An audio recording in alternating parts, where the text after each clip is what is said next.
Assalamualaikum warahmatullahi wabarakatuh.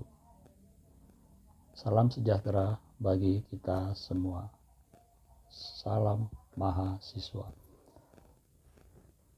Pada video ini kami akan memaparkan sebuah materi terkait dengan mata kuliah teori akuntansi yang diampu oleh Ibu Husnul Huluki yang terhormat. Kami dari kelompok 9 dengan anggota saya, Yudi Priyogo, Ismi Wulandari, dan Dusriani Zega akan memaparkan materi tentang konsep biaya pada laporan keuangan, di mana kami akan mencoba memaparkan mulai dari pengertian, kriteria, karakteristik, pengakuan, hubungan kos dan biaya, serta penyajian biaya. Untuk itu, tanpa berlama-lama, mari kita saksikan. Pengertian konsep biaya pada laporan keuangan.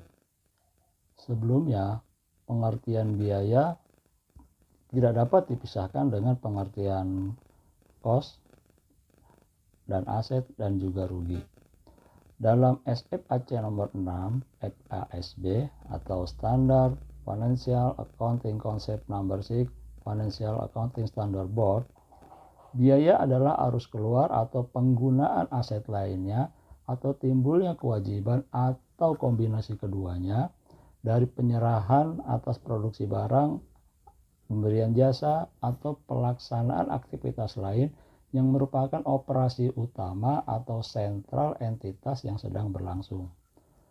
Dengan makna yang hampir sama, Ikatan Akuntansi Indonesia atau International Accounting Standard Committee atau Dewan Komite Standar Akuntansi Internasional mendefinisikan biaya dalam Standar Akuntansi Keuangan 2002 sebagai beban, di mana definisi beban adalah penurunan manfaat ekonomi selama satu periode akuntansi dalam bentuk arus keluar atau berkurangnya aktiva, atau terjadinya kewajiban yang mengakibatkan penurunan ekuitas yang tidak menyangkut pembagian kepada penanam modal.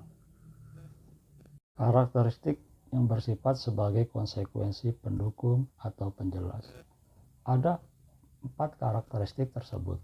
Yang pertama, penurunan aset, yaitu untuk dapat mengatakan bahwa biaya timbul harus terjadi transaksi atau kejadian yang menurunkan aset atau menimbulkan aliran keluar aset atau sumber ekonomi. Dengan demikian, konsumsi atau pemakaian aset atau manfaat ekonomi harus diartikan bahwa manfaat ekonomi aset telah habis karena melekat pada barang atau jasa yang telah diserahkan dari kesatuan usaha, sehingga kesatuan usaha tidak menguasai lagi manfaat tersebut. Lalu karakteristik yang kedua adalah operasi utama yang menerus. Agar menjadi biaya konsumsi harus berkaitan dengan kegiatan utama atau sentral kesatuan usaha. Yang dimaksud dengan kegiatan utama adalah kegiatan penciptaan pendapatan yang direpresentasi dalam kegiatan memproduksi atau mengirim barang atau menyerahkan atau melaksanakan jasa. Dalam hal ini, operasi utama perusahaan merupakan basis utama untuk menghubungkan biaya dan pendapatan. Karakteristik yang ketiga adalah kenaikan kewajiban. Semua badan otoritatif mendefinisi biaya tidak hanya dari sudut penurunan aset, tapi juga dari kenaikan kewajiban. Alasannya adalah agar makna biaya cukup luas untuk mencakupi pos yang timbul dalam penyesuaian akhir tahun. Bila barang dan jasa telah dimanfaatkan oleh perusahaan, tetapi perusahaan tidak mengakuinya sebagai aset sebelumnya, atau perusahaan belum mengakui kewajiban atas penggunaan barang dan jasa yang dikuasai pihak lain, perusahaan mempunyai keharusan untuk membayar atau melakukan pengorbanan sumber ekonomi di masa datang sehingga kewajiban timbul. Lalu karakteristik yang keempat, penurunan ekuitas. Definisi APB dan IAI secara eksplisit menyebutkan bahwa Penurunan aset akhirnya akan mengubah ekuitas atau menurunkan ekuitas. Oleh karena itu, turunnya aset sebagai biaya harus mengakibatkan turunnya ekuitas. Bila ekuitas akhir tidak terpengaruh, jelas turunnya aset bukan merupakan biaya. Walaupun demikian, penurunan ekuitas lebih menegaskan pengertian biaya karena tidak setiap aset mengakibatkan penurunan ekuitas. Pengakuan biaya. Pengakuan menyangkut masalah kriteria pengakuan, yaitu apa yang harus dipenuhi agar penurunan nilai aset yang memenuhi definisi biaya atau rugi dapat diakui, dan masalah saat pengakuan, yaitu peristiwa atau kejadian apa yang menandai bahwa kriteria pengakuan telah dipenuhi. Selanjutnya, kriteria pengakuan dibagi dua. Pertama, konsumsi manfaat, dan kedua, lenyapnya atau berkurangnya manfaat masa datang. Sebelumnya, cost adalah pengukur biaya atau biaya direpresentasi dengan cost, sehingga secara teknis dan praktik biaya sering disebut cost saja. Memang biaya selalu dapat disebut cost karena cost melekat di dalamnya.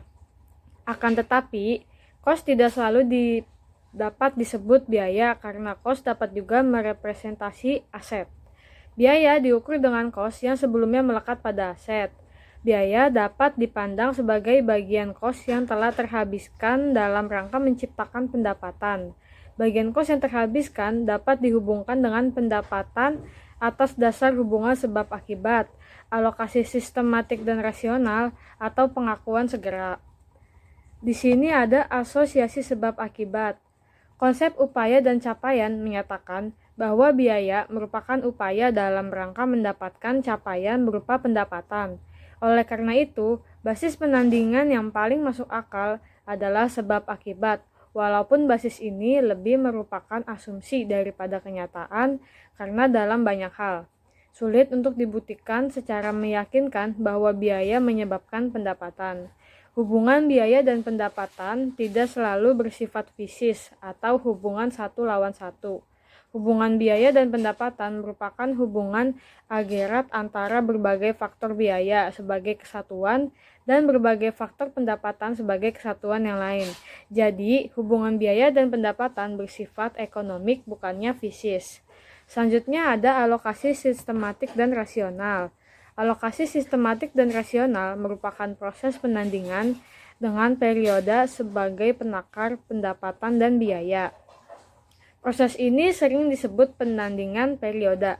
Dalam pengakuan biaya, diasumsi bahwa yang menerima manfaat dari potensi jasa adalah periode, bukannya produk.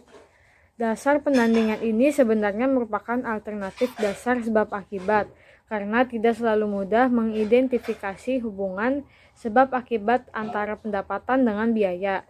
Walaupun demikian, dalam banyak hal penandingan ini mendekati penandingan sebab akibat.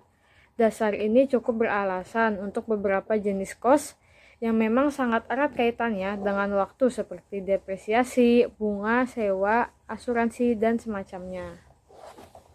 Selanjutnya ada penyajian biaya. Penyajian biaya tidak dapat dilepaskan dari penyajian pendapatan dan sarana. Untuk itu adalah statement laba rugi. Penyajian elemen pendapatan, untung, biaya, dan rugi bergantung pada konsep apa saja yang membentuk laba. Nah, sekian presentasi dari kelompok kami mengenai konsep biaya pada laporan keuangan. Kurang lebihnya kami mohon maaf. Terima kasih atas perhatiannya. Wassalamualaikum warahmatullahi wabarakatuh.